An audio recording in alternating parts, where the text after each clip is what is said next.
आप सभी के भीतर बैठे हुए परमपिता परमात्मा को मेरा प्रणाम। कल होली का त्यौहार सबने बड़े उल्लास से प्रेम से मनाया होगा, क्योंकि ये प्रेम का त्यौहार है। पुरानी बातों को भूलकर एक होकर आगे चलने का त्यौहार है।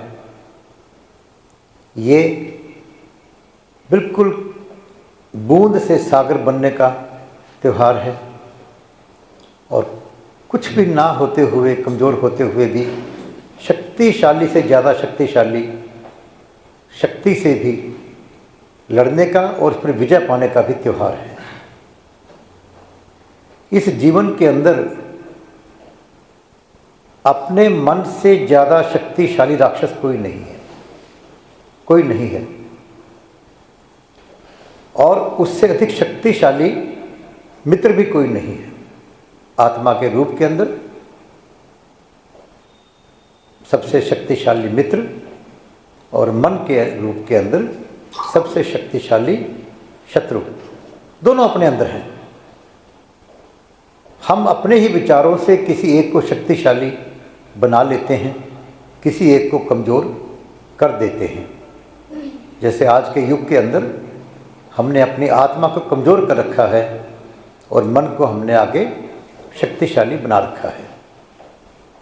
तो ये होली का जो त्यौहार है, जितने भी त्यौहार हैं अपने, वो हमें सब एक संदेश देते हैं। उस संदेश को हमें पढ़ना चाहिए और अपने जीवन के अंदर उतारना चाहिए, तभी उन त्योहारों का सही लाभ हम उठा पाएंगे।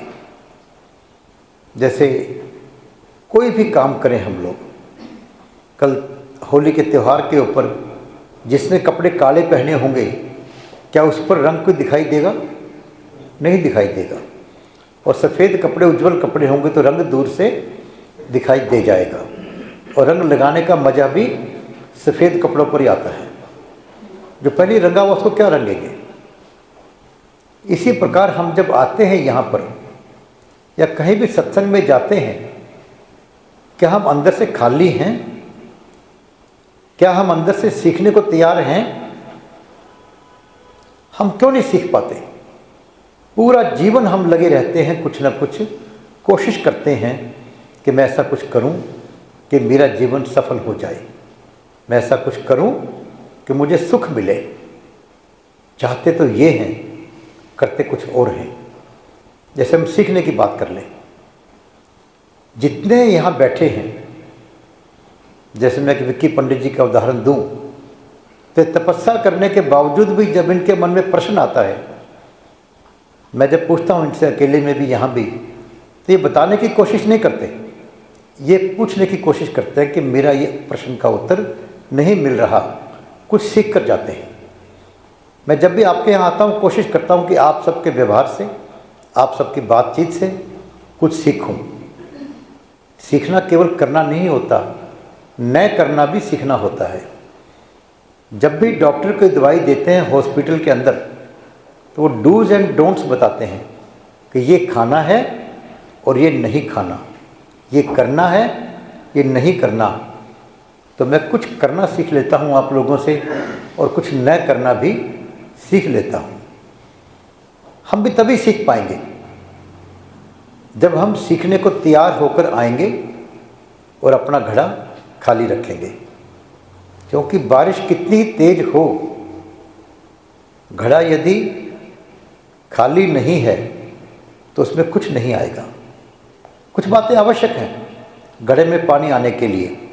घड़ा खाली हो और घड़ा सीधा रखा हो, मतलब उसकी सीखने की इच्छा भी हो, अंदर से खाली भी हो और सीखने की इच्छा भी हो। वरना अगर पहले कुछ भरा हुआ है तो चाहे सीधा हो चाहे उल्टा हो, कुछ नहीं आएगा। और मैं आमतौर पर देखता हूँ हमारे जितने मित्र यहाँ पर आते हैं, उनमें से बहुत लोग बहुत ज्ञान रखते हैं, पर विचार करें कभी क्या उस ज्ञान से उनको मन की पूर्ण शांति मिल गई है? क्या वो महसूस करते हैं कि मेरा जीवन सफल हो गया है? यदि नहीं, तो इसका मतलब कहीं ना कहीं रास्ते में बदलाव की ज़रूरत है। यदि है तो ठीक है। ज्ञानी की एक पहचान होती है कि वो बहुत ज़्यादा बोलने की कोशिश नहीं करता। अगर आप लोग समझते हैं, कोई भी आप में से, कि मैं जीवन को सफल रूप से जी पाया हूँ, संतुष्ट हूँ, तो उसको कुछ सीखने की ज़रूरत नहीं है। बहुत बड़ी बात है ये। लेकिन यदि आप समझते हैं कि मेरे जीवन के अंदर इतनी उम्र होने के बावजूद भी अभी कुछ इच्छा बाकी है, आशा बाकी है मेरी, लगता है मुझे कुछ और करना है, लगता है इस जीवन में आया था मैं, जो मुझे करना था वो मैं कर नहीं पाया, तो फिर सीखने की पूरी तरह से चेष्टा करो, अंदर से खाली करके। कई बार हम कुछ ज़्यादा चल पड़ते हैं और फिर वहाँ से वापस आना मुश्किल हो जाता है। मैं कल घर में पिछले कुछ दिनों से पहले अपनी ग्रैंड डॉटर से बात कर रहा था।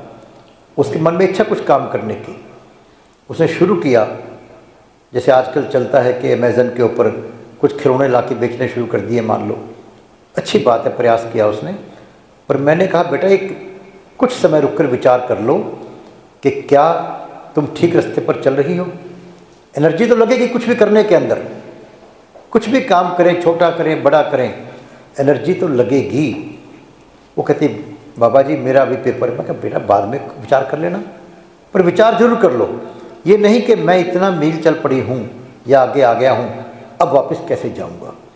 वापस आने में कोई दिक्कत नहीं है, कोई शर्म की बात नहीं है, यदि हमें अपनी मंजिल ठीक मिलती हो तो। जैसे मेरे बहुत पुरानी बात बता रहा हूँ आपको मैं, कि हमारे एक रिलेशन में एक लड़का, उस वक्त मेरी उम्र से बड़े 10 साल, बीकॉम पास थे। उस वक्त बीकॉम बहुत कम हुआ करते थे। नौकरी निकली बैंक की भी और एलआईसी की भी। तो उन्होंने एलआईसी की नौकरी ज्वाइन कर ली, क्योंकि उसमें 130 रुपये मिलते थे और बैंक में 110 रुपये मिलते थे। 20 रुपये का फ़र्क बहुत था उस वक्त, 20% ज़्यादा। तो उन्होंने एलआईसी की नौकरी ज्वाइन कर ली, बिना ये विचार किए हुए कि इसका फ्यूचर क्या है। रिटायरमेंट तक भी उनकी पूरी योग्यता होने के बावजूद प्रमोशन नहीं हुई, क्योंकि एलआईसी की खुद की प्रमोशन बहुत ज़्यादा नहीं थी। और बैंक में जो क्लर्क लगा वो जीएम बन गया, क्योंकि ब्रांचें हर गांव में खुलती गई। और एलआईसी के अगर मान लो ब्रांच के 100 ऑफिस खुलते थे, तो एलआईसी का एक नया ऑफिस खुलता था। प्रमोशन के चांसेस कम हो गए। तो जीवन में कई बार हम कहते हैं कि मैं इतना कुछ कर चुका हूँ, इस पार्टी में इतना काम किया मैंने, पढ़ाई कर ली मैंने, बीटेक की, अभी मेडिकल की, अब मैं और किस लाइन में जाऊँ।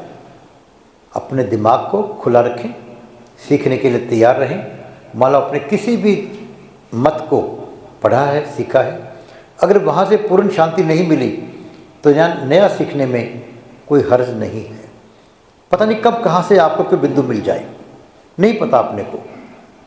कोई ज़रूरी नहीं समझदार से मिले, किसी बेवकूफ़ से भी मिल सकता है, लेकिन तब मिलेगा जब हम बजाय सिखाने के सीखने को तैयार होंगे, तब मिलेगा वो।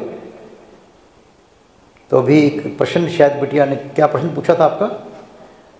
आज के लिए हाँ, हमारी पहचान क्या है? हमारी पहचान क्या है? क्या बात है। इस प्रश्न पर ताली बजाने का मन करता है। जीवन के अंदर यदि हम अपने आप को जान ले तो कुछ जानना बाकी नहीं है। मैं कई बार यहाँ इस बात पर चर्चा किया करता हूँ, और कई बार मैंने करवाया है, कि हम सब अपने सिर को छू सकते हैं, अपने पैरों को, अपने हाथों को छू सकते हैं, पर क्या कोई अपने आप को छू सकता है? आज तक तो मुझे कोई नहीं मिला। कहने को कुछ कह ले, जो अपने आप को छू सकता हो, नहीं मिला कोई। लेकिन हम हैं तो सही, हम तो हैं। पहचान कैसे बनती है अपनी? जैसे एक बार बात चली थी कि पर्सनैलिटी बनाने को सब बच्चे तैयार रहते हैं। हर व्यक्ति कोशिश करता है कि मेरी पर्सनैलिटी बने। तो क्या करता है अगला? अच्छे कपड़े पहनता है, अच्छा मेकअप कर लेता है, लेकिन पर्सनैलिटी होती क्या है, इस पर विचार किए बिना हम जो भी करेंगे वो हमें मंजिल तक नहीं ले जाएगा। पर्सनैलिटी क्या होती है? मान लो हम बैठे हैं सभी यहाँ पर, तो सबसे पहले ध्यान कहाँ जाएगा? जो सबसे सुंदर व्यक्ति हो, शक्ल का ध्यान वहीं जाएगा। उसके बाद ध्यान कहाँ जाएगा अपना, जिसने कपड़े अच्छे पहन रखे हों, चमकदार कपड़े, बड़े लगता है भी ध्यान अच्छा है, अच्छे अच्छे गहने जेवर पहन रखे हों। लेकिन जब मालूम पड़ता है जो अच्छे सुंदर व्यक्ति है उसका मालिक यहाँ बैठा है, जिसकी शक्ल ज़्यादा अच्छी नहीं है, वो उसके यहाँ नौकरी करता है, तो आपका ध्यान किस तरफ जाएगा, मालिक की तरफ या नौकर की तरफ? मालिक की तरफ जाएगा कि उससे मिलो भाई, क्योंकि जिसके पास ज़्यादा पैसा हो उसकी तरफ ध्यान जाएगा। फिर लगेगा बहुत विद्वान व्यक्ति है ये, सतपाल जी तो वेदों के प्रकांड पंडित हैं, तो ध्यान जाकर कुछ सीख लें उससे कि वेदों का ज्ञाता है वो।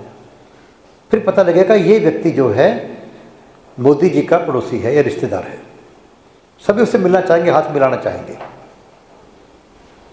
कोई कहेगा अंबानी जी का रिश्तेदार है तो सभी उसके पास जाकर बात करना चाहेंगे। कभी कभी कोई कह दे कि मैं भगत सिंह का रिश्तेदार हूँ तो उसकी तरफ भी ध्यान जाता है। तो पर्सनैलिटी कौन सी हुई? पर्सनैलिटी क्या है? केवल देखने की बात नहीं, जिसको जानने के बाद उसको फॉलो करने का मन करे, उससे प्रेम करने का मन करे, वो है पर्सनैलिटी। आज द्रौपदी मुर्मू जी यहाँ बैठी हों, कोई नहीं जानते हों तो कोई उनकी तरफ नहीं देखेगा, लेकिन जब मालूम पड़ेगा वो राष्ट्रपति जी हैं तो सारे उनसे ही मिलना चाहेंगे, उनके हस्ताक्षर लेना चाहेंगे जानने के बाद। वरना धोखा है शरीर का ये। कोई सुंदर बन के धोखा देता है, कोई अच्छी अच्छी बातें करके धोखा देता है, कोई झूठे वादे करके धोखा देता है। पर्सनैलिटी वास्तविक वो है जानने के बाद, प्रत्यक्षता है जी, वो प्रत्यक्षता जानने के बाद। तो जानने के बाद मालूम पड़े इसके पास क्या है। तो जिसके पास कोई शक्ति हो, तन की, मन की, धन की या त्याग की शक्ति हो, कोई शक्ति हो, उससे पर्सनैलिटी बनती है आदमी की। पर्सनैलिटी बनती है आदमी की। हमें लगता है यहाँ पर कोई बहुत पहलवान बैठा है, उसकी तरफ भी ध्यान जाएगा। कोई यदि लगता है हमारे को बहुत पैसे वाला बैठा है, उसकी तरफ भी ध्यान जाएगा। कोई लगता है बहुत विद्वान बैठा है, उसकी तरफ भी ध्यान जाएगा। पर बाद में मालूम पड़ेगा एक व्यक्ति ने सब कुछ त्याग करके लंगोटी पहनकर राम का नाम लेता है वो, तो सबसे पहले प्रणाम तो उसी को करने का मन करेगा, उसी को प्रणाम करने का मन करेगा। अपनी पहचान बनानी है तो हमें कुछ समाज के लिए करना होगा, समाज के लिए कुछ करना होगा। शक्ल अकल से बात नहीं बनती। समाज के अंदर पहचान उन्हीं लोगों की बनी है जिन्होंने समाज के लिए कुछ किया है, किसी भी ढंग से, बच्चों को पढ़ाकर, बच्चों को खिलाकर, या कहीं पर राम नाम से जोड़कर। इसीलिए इतिहास में जितने भी नाम दर्ज हैं उनके नाम दर्ज हैं जिन्होंने समाज के लिए त्याग किया। अशोक महान लड़ाई जीतने से नहीं बन पाया, हिंसा को त्याग कर अशोक महान कहला पाया।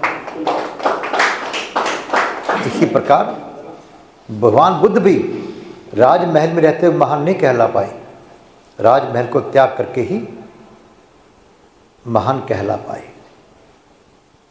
अपने यहाँ कहानी आती है कि इंद्र के लिए वज्र किसने बनाया? दधीची ने। दधीची के पास गए कि तेरी हड्डियों का वज्र बनाने से राक्षस वत्रासुर मर सकता है, तो उन्होंने त्याग कर दिया अपनी हड्डियों का, अपने आप को सुखा लिया, अपने शरीर को।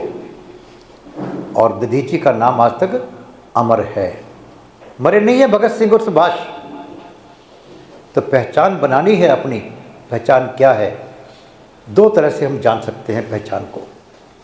जैसे इस बल्ब के अंदर, इस ट्यूब के अंदर दो चीज़ें हैं, एक तो बल्ब बाहरी, एक अंदर की ज्योति। इसकी अंदर की ज्योति इलेक्ट्रिसिटी और बाहर का इसका जो शरीर है, दोनों एक दूसरे के बिना अधूरे हैं।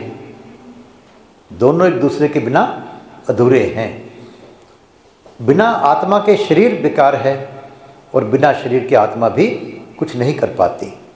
भगवान को भी कुछ करना पड़ा तो शरीर में जन्म लिया उन्होंने।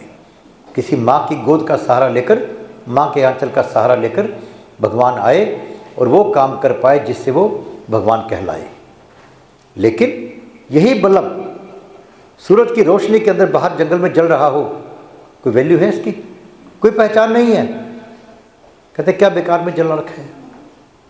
यदि किसी में शक्ति होगी तो उसको बुझा देगा, इसकी जरूरत नहीं है। तो अपनी पहचान बनाने के लिए इसको अंधेरे को रोशन करना होगा। ये बल्लभ यदि अंधेरे में रोशनी करेगा तब इसकी पहचान है कि देखिए इस बल्लभ के कारण रोशनी है। और बल्लभ की लाइट चलेगी तो हम याद करेंगे यार लाइट कहाँ चली गई। तब करेंगे जब वो अंधेरे को रोशन कर रहा होगा। इसी प्रकार इस दुनिया के अंदर कदम कदम पर अंधेरा भी है, कदम कदम पर है। अज्ञान का अंधेरा, भेदभाव का अंधेरा, जुल्मों का अंधेरा, कई तरह का अंधेरा इस दुनिया के अंदर फैला हुआ है। जब से सृष्टि बनी है नेगेटिव और पॉजिटिव पावर दोनों रही हैं, दोनों रहेंगी। रात और दिन के बिना, रात के बिना दिन की कीमत नहीं और दिन के बिना रात की कीमत नहीं। आप सब में एक ज्योति है, आप सब एक बल्लभ हैं। कोशिश करो कि उस बल्लभ से अंधकार को भगा पाए, अंधकार को भगा पाए। और हम चाहते हैं कि हमारी इज्जत हो, हमारा सम्मान हो। कैसे होगा? एक राजा के यहाँ संतान नहीं होती थी, तो बड़े दिनों के बाद संतान हुई तो बड़ी खुशियाँ मनाई गई और राजा ने कई दिनों तक उसको लाड़ प्यार में रखा। सभी लाड़ प्यार करते थे, राजा का बेटा है, राजकुमार है, बहुत दिनों में हुआ। लेकिन अधिक लाड़ प्यार से वो राजा का बेटा बिगड़ गया, किसी की इज्जत ना करे। 2 साल का बच्चा उल्टा बोलते अच्छा लगता है, लेकिन वो जब 15 साल का होके भी बदतमीजी करता है तो अच्छा नहीं लगता। अब राजा परेशान हो गए कि पहले तो ध्यान नहीं दिया प्रेम के अंदर ही। अब उस राजा ने चिंता हो गई राजा को कि मैं इसको किस ढंग से समझाऊं कि लोगों का सम्मान करना सीखे ये। तो नेचुरली कौन करेगा काम? गुरु काम करेंगे। तो एक गुरु ढूंढे गए, उनको कहा भी राजन इसको मेरे यहाँ भेज दो और राजपाट बीच में नहीं आएगा तो इसको मैं 6 महीने के अंदर जैसा आप चाहते हैं वैसा बना दूंगा। पर बीच में राजा बीच में ना आ जाए कहीं। जैसे आजकल बच्चे को स्कूल में भेजते हैं और माँ पूछते बेटा टीचर ने कहा तो कुछ नहीं। ससुराल में बेटी जाती है तो माँ कहती है कि बेटा कुछ हो तो बता देना। कैसे बसेंगे लोग? राजा ने कहा हम उस तरफ देखेंगे भी नहीं। जब गए जंगलों के अंदर गुरुकुल में तो गुरुजी ने कहा भी जाओ रोटी खानी है तो भिक्षा मांग कर लाओ। बाकी लोगों को उसके जो शिष्य थे उनके वो चले गए और राजा का बेटा मैं तो नहीं जाऊंगा भिक्षा मांगने। कहता है रोटी तभी मिलेगी जब भिक्षा मांग के लिए आएगा तो, और ये टाइम है इतने बजे तक का, उसके बाद तो भिक्षा मांगने भी नहीं जा सकते। वो अपने अहंकार में नहीं गया। रात को खाना नहीं मिला। जब खाना नहीं मिलेगा तो क्या करेगा? कहता वह कल बारी आएगी, कल जाना भिक्षा मांगने। भिक्षा मांगने गया, भिक्षा तो मांगनी आती नहीं थी। बाकी लोग प्रेम से कुछ बोलते थे और वो अपना अहंकार के अंदर खड़ा होकर भिक्षा नहीं मिली पर फिर भी कुछ खाने को मिला। क्या तो भिक्षा के लिए गया था। 2, 4, 5, 10 दिन के अंदर उसको पता लग गया कि यहाँ तो राजा और रानी नहीं आएंगे, भिक्षा मांगनी ही पड़ेगी खाना खाना है। तो कर्म करना सिखा दिया उसको, कर्म करना पड़ेगा अपना। लेकिन अभी उसको सम्मान करना नहीं आया था। अभी तो वो मजबूरी के अंदर काम कर रहा था, मजबूरी के अंदर। जैसे मान लो किसी को यहाँ आना हो और कह दे भी नहीं आओगे तो जुर्माना लगेगा, या नहीं आओगे तो आज टिकट मिलनी है एमएलए वाली तुम्हारे को नहीं मिलेगी। तो मजबूरी में आ रहे हैं लोग। लेकिन अगर मन से आ रहे हैं अपने तो मज़ा अलग है। तो कुछ दिनों के बाद गुरुजी उसको एक बार जंगल में, वन में ले गए। तो वहाँ गुलाब का फूल लगा हुआ था। तो उन्होंने कहा कि बेटा गुलाब का फूल तोड़ कर ला। तोड़ लाया फूल कि इसको सूंघो कैसा लगा। कहता गुरुजी वाह मज़ा आ गया, बड़ी खुशबू है इसके अंदर, बहुत बढ़िया, बहुत अच्छा, एक और तोड़ दो। कुछ दूर पे पीपल अपना नीम का पेड़ लगा हुआ था। गुरुजी का बेटा अब नीम की पत्तियाँ तोड़ कर ला। और जरा इनको खा ले, चबा ले। नीम के पत्ते चबाए तो कड़वी, और तेरे की गुरु जी ये क्या खिला दिया, कहीं पानी लाओ, परेशान है। और नीम के प्रति उसने बहुत सी बातें उलट बोल दी उसके, और गुलाब के फूल की प्रशंसा में बहुत कुछ उसने कह दिया। अब उसने गुरुजी ने पूछा कि बेटा तू कैसा बनना चाहता है, लोग तेरी प्रशंसा करें या लोग तुझे गालियाँ दें, कैसा बनना चाहते हो? कहता मैं चाहता हूँ प्रशंसा करें लोग मेरी। तो तुझे गुलाब के फूल की तरह खुशबू देना सीखना पड़ेगा, नीम की तरह कड़वा नहीं। गुलाब के फूल की तरह खुशबू देगा तो लोग तेरी प्रशंसा अपने आप करेंगे। तो राजकुमार को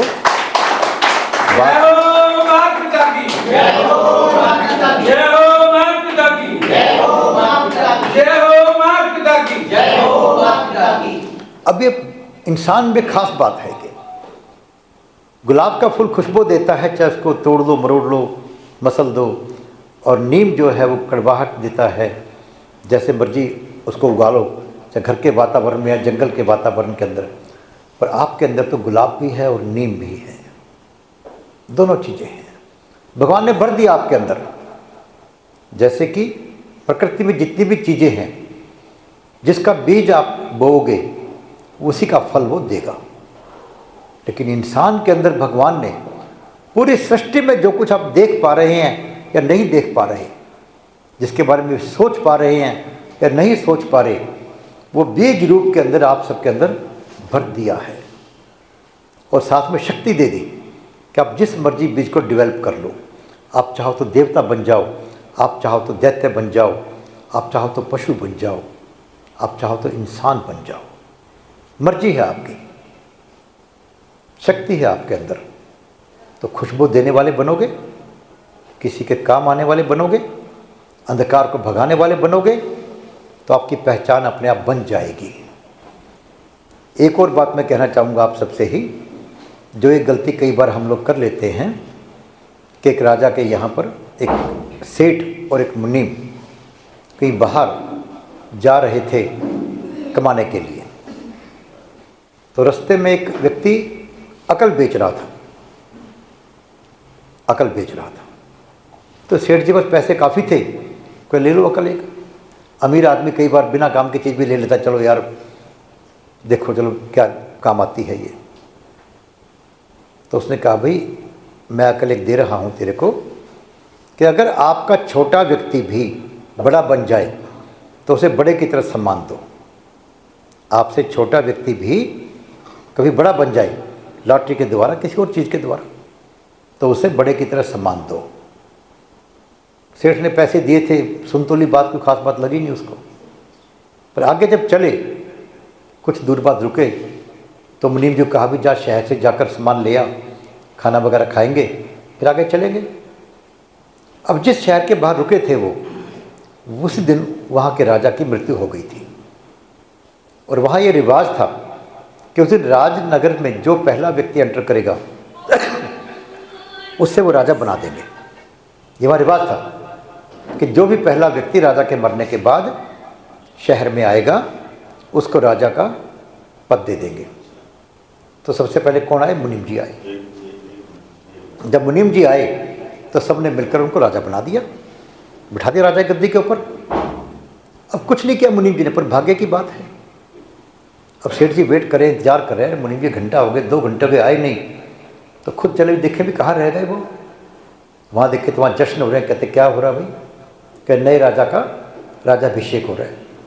जाके देखा तो मुनीम जी बैठे हैं। अब राजा को पहले तो मन में आया, अरे मुनीम मेरे को, फिर अकल याद आ गई उसको कि पैसे दिए थे भाई, अकल ली थी। तो राजा ने जाके, सेठ ने जाके प्रणाम किया राजा को, प्रणाम। अब कहा तो मुनीम जी देखते हैं सेठ आ गया, कल को कहेगा मेरा नौकर था, दूर भगाता। लेकिन जब सेठ ने प्रणाम किया तो राजा ने कहा भी आज से नगर सेठ ये व्यक्ति होंगे। और नगर सेठ की वैल्यू राजा से ऊपर हुआ करती थी। हम कई बार अपने मित्र को या अपने नीचे वाले को ऊंचा हो देखकर उससे दूर हो जाते हैं, उसका सम्मान करना बंद कर देते हैं।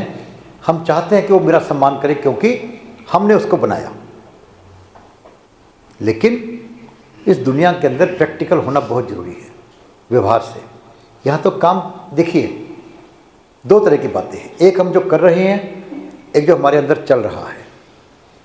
इस दुनिया के अंदर वो काम आएगा जो लोगों को दिख रहा है, और भगवान के पास क्या काम आएगा? जो आपके अंदर चल रहा है।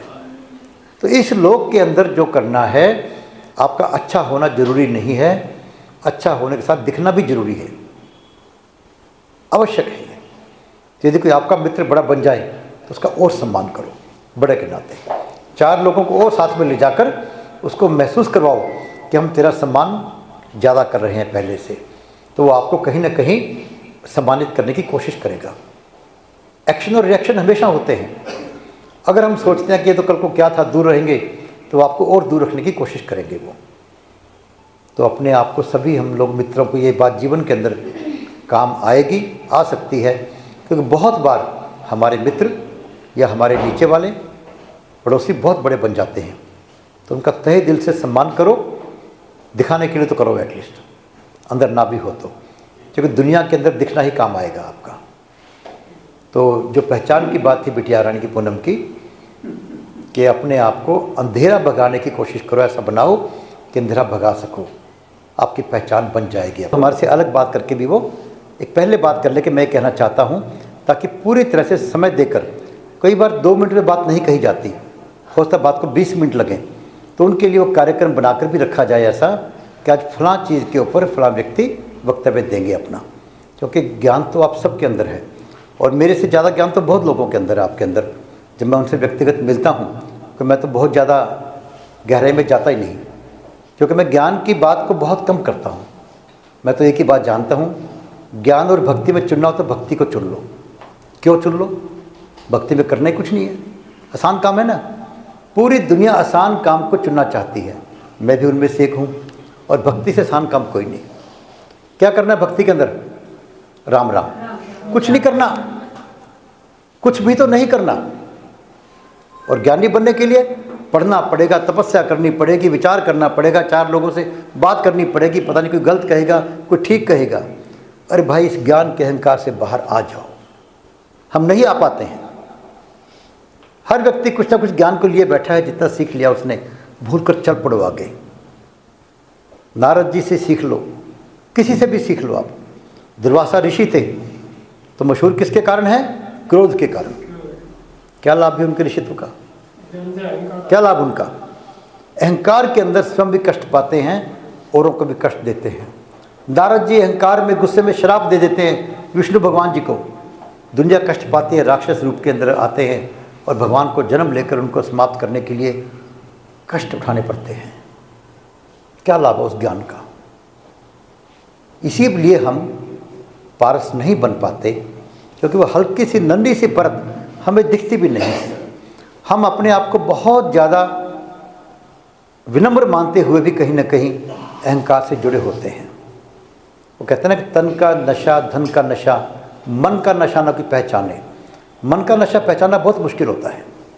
जैसे कि एक व्यक्ति में कोई ऐब नहीं है, शराब नहीं पीता वो, जुआ नहीं खेलता वो, तो बाकी लोगों के मुकाबले अपने आप को बेटर समझता है वो, कि देखिए मैं शराब नहीं पीता हूँ, मेरे में कोई ऐब नहीं है। इस बात का अहंकार हो गया। अच्छा व्यक्ति अपने अच्छाई के अहंकार के अंदर पीछे रह जाता है। वो भूल जाता है कि भाई यदि सफलता चाहिए दुनिया के अंदर तो तपस्या करनी पड़ेगी। राक्षस भी तपस्या करेंगे तो विष्णु शिव भोले क्या कहते हैं? ब्रह्मा जी भी हमें अच्छे बुरे से कोई मतलब नहीं है, तपस्या की है तो वरदान देना पड़ेगा। और अच्छा व्यक्ति कहता है मैं तो खुद अच्छा हूँ, मेरे को तपस्या की क्या जरूरत है, भगवान को आना चाहिए, मुझे कुछ देना चाहिए। भाई दुनियादारी का ढंग जो है अपने ग्रंथों में सिखाया हुआ है। अपने ग्रंथों को पूजा करने की चीज़ मत बनाओ। गीता को नहीं गीता की मानो, रामायण को नहीं रामायण की माने, तभी कुछ सीख पाएंगे और जीवन को सफल बना पाएंगे। हो सकता है आप में से बहुत लोग बहुत ज्ञानी हों, लेकिन कोई ना कोई बात तो ऐसी मिल सकती है जो मुझसे भी सीखने की, करने की या ना करने की हो सकती है। करने की ये करेंगे या ये नहीं करेंगे। जैसे मैंने कहा, जब भी मैं जाता हूँ मैं हमेशा सीखने की तैयारी करता हूँ कि या तो डू सीख लूँगा, करने वाला, या न करने वाला। आप सब भी सीख सकते हैं। तो जीवन के अंदर जब देवताओं पे दिक्कत आती है तो देवता लोग भी स्तुति करते हैं। पहले ब्रह्मा जी की प्रार्थना करते हैं कि ब्रह्मा जी आप महान हैं, आप पालनहार हैं, आप सारे सृष्टि को बनाने वाले हैं, हम पे दया करो। क्या ब्रह्मा जी को पता नहीं कि देवता दिक्कत में है? क्या ब्रह्मा जी चमचागिरी के भूखे हैं? पर ये दिखाया कि दुनियादारी का ढंग है। यदि आपको कुछ चाहिए तो माँ भी दूध बच्चे को रोने पे पिलाती है। ये कोई चमचागिरी की बात नहीं है, व्यवहार की बात है। दुनिया में व्यवहारिक होना पड़ेगा अपने को, वरना दुनिया छोड़ के जंगल में बैठ जाओ। दुनिया में रहना है, दुनिया में सफलता पानी है, तो व्यवहारिक होना पड़ेगा अपने को। जैसे कई तरह की नीति होती है, जैसे एक नीति होती है जो ऋषियों ने बना दी, ग्रंथों में लिख दी, ऋषियों ने कहा कि ये नीति, इस नीति पर चलो। एक नीति राजनीति है। यदि राजनीति में और लोग ऋषि नीति में फर्क हो तो राजनीति माननी पड़ेगी, वरना दंड मिलेगा आपको। जैसा राजा है उसके नियम मानने पड़ेंगे आपको। और तीसरा है लोक नीति। लोक मत भी मानना पड़ता है आपको।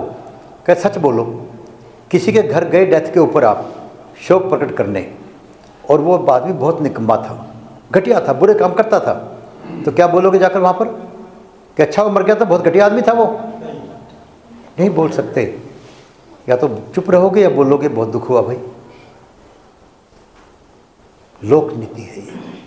तो दुनिया के अंदर रहते हुए अपने को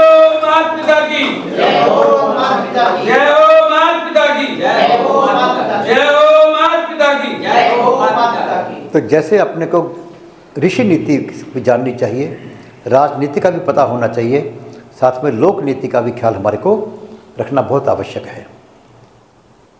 तो आप सब यहाँ चलकर आते हैं और मैं समझता हूँ कोई ना कोई मन में एक इच्छा लेकर आते हैं। बिना इच्छा के कोई व्यक्ति कुछ नहीं कर सकता। जैसे अपने गीता में लिखा है, कर्मण्येवाधिकारस्ते मा फलेषु कदाचन। इस श्लोक का बहुत अनर्थ कर दिया गया। उसमें आम तौर के ऊपर जब भी पूछेंगे आप किसी विद्वान से कि इस श्लोक का अर्थ क्या है, इस श्लोक में भगवान क्या कह रहे हैं, कहते हैं कि कर्म की इच्छा मत कर। कहते हैं कर्म के फल की, कर्म की इच्छा मत कर, कर्म करना छोड़ दे, ऐसा कुछ ही कहते हैं वो। लेकिन कर्म की इच्छा किए बिना कर्म कर नहीं सकते हम लोग। गीता में ये नहीं कहा गया। गीता में कोई बात भी अपने ग्रंथ में अनलॉजिकल नहीं हो सकती है।